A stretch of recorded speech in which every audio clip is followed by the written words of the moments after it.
Hello, I'm Groce-Wright, and I'm here to talk with you parents out there working with children who have needs that most people can't even imagine, much less see themselves constructively handling.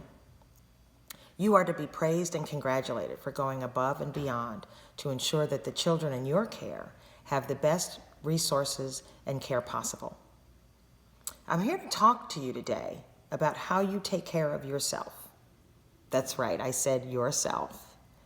You see, to care for others with needs greater than your own, you have to have a reserve of energy and good things to draw on in order to give of yourself in the ways that don't end up with you feeling overwhelmed, used up, exhausted, frustrated, done.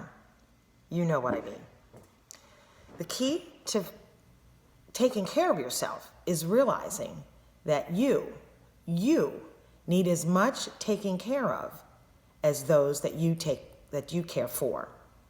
And how, you may ask, am I supposed to do that with all the demands and responsibilities on my plate at any given time of the day or night? The answer is simple. It's just that you have to make it happen. And I'm here to help you consider ways that you might realistically do that. So here's the newsflash. You have to take the time for yourself. You have to make the time for yourself. And I'm talking about small snippets of time, at least initially. As in, how about a 5-minute water or coffee or tea or soda break? Just to slow down, take a few breaths, collect your thoughts, and not think about the to-do list and what's next, but to take time to stop and really take a time out for yourself, to just sit. How about taking a 5-minute walk and include the dog if you have one, and turn it into a gratitude walk? Maybe notice all the beautiful things around you that you might not have noticed recently, or think about what you are truly grateful for in your life. There's a possibility of a 5-minute movement stretch. Either get up out of your chair, or you could actually just sit there and do some stretches and get your blood flowing and just take a little bit of a break. Stretch out, do some knee bends, leg bends, maybe get on the floor and do a few yoga stretches. You know, those things that get your blood moving, may wake you up a little bit, just to kind of take a little time out. You could take a 5-minute mindful meditation break and actually take the time to really sit and be still and be quiet. Just breathe. Or maybe a guided meditation is helpful and a great tool to help you take that time. There's lots of them out there and available. Now here's something that might be new. How about a mindful snack? Something that you really enjoy, something whole. Let's think healthy.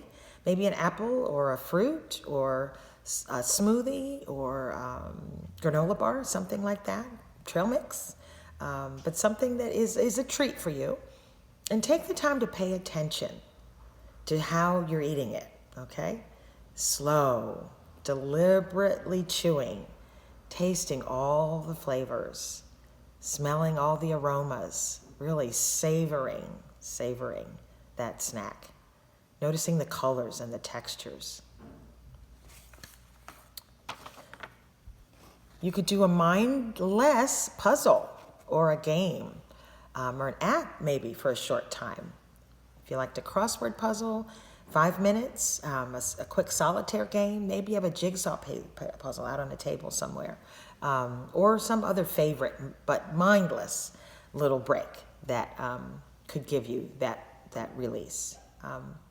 The reason that I'm suggesting all of these things for you is to realize that you are worth taking time for.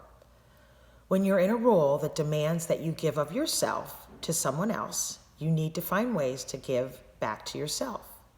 You might have heard this. You cannot pour from an empty cup. You must ensure that you're filling your cup up in order to give all that you have to give to your child or your children, especially when they may be on your last nerve or demanding more than you think you can give. Burnout and exhaustion are the formula here, and they're no joke if you don't begin to find ways to take care of yourself. And they come quickly when you burn your energy and your candle at both ends. By finding time and ways to give to yourself, you will see that there is more time in your day than you even think possible. And now you know how to spend a little bit of it giving back to yourself. And here's something that I think a lot of parents don't think about. What about including your children in your timeout breaks when possible and appropriate? You could make little games of taking breaks. Who can be quiet the longest? And everyone gets a little reward for playing along.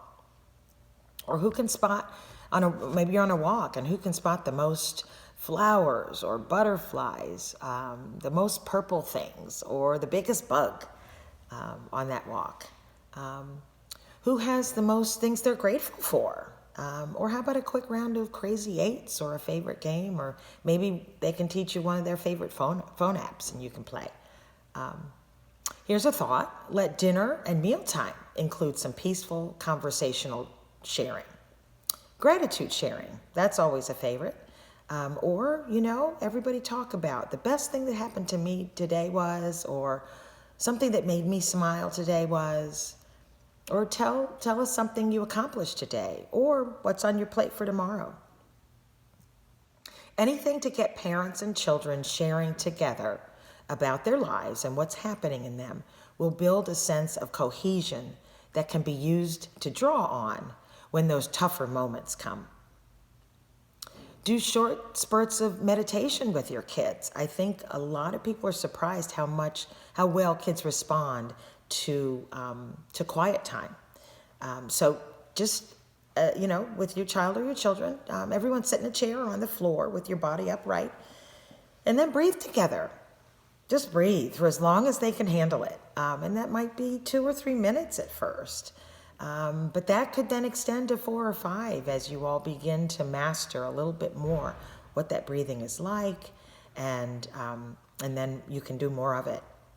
You might play calming music that they like, maybe let them light a candle or an incense if they're old enough. And once you have a routine going, you can let them lead the breathing occasionally.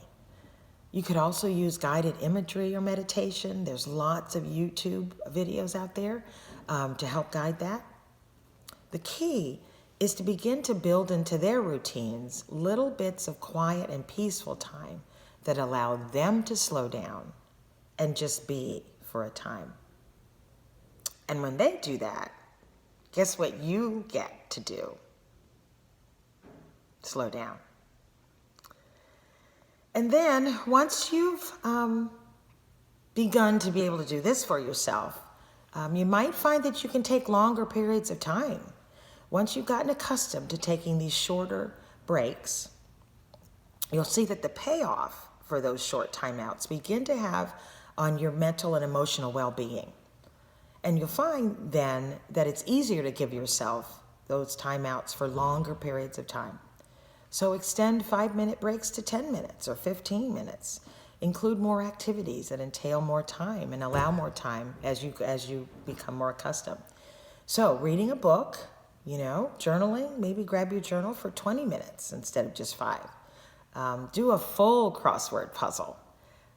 There's, a 20-minute movement or yoga session, mindfulness or meditation session. Maybe go for a 30-minute walk instead of 5, or add a little jog in there if you like that.